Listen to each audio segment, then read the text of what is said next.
Another very pressing issue concerns the banking service sector. I go to Picao Bank and tell them I need a statement in English. Well, it was necessary for the company for a French marketplace.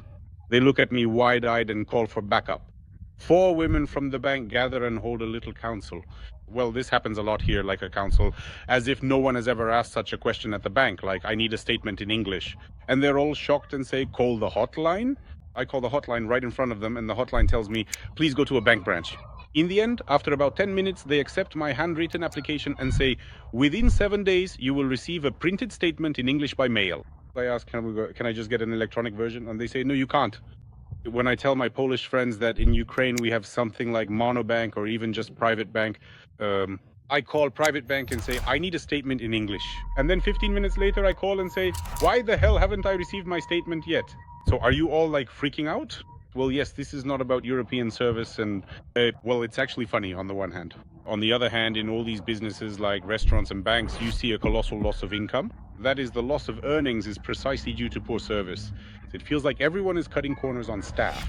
But if you hire just one more waiter for 1,000 euros, well, let's say 2,000 euros total with bonuses and taxes, they'll be able to serve more people. You'll sell more dishes even in a single day. So it pays off pretty quickly.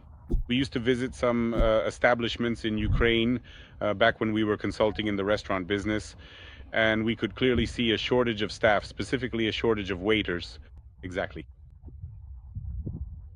And this significantly reduced the turnover of the business, that is, the restaurant's turnover. So why is the same thing happening everywhere in Europe? I mean, does no one actually do the math?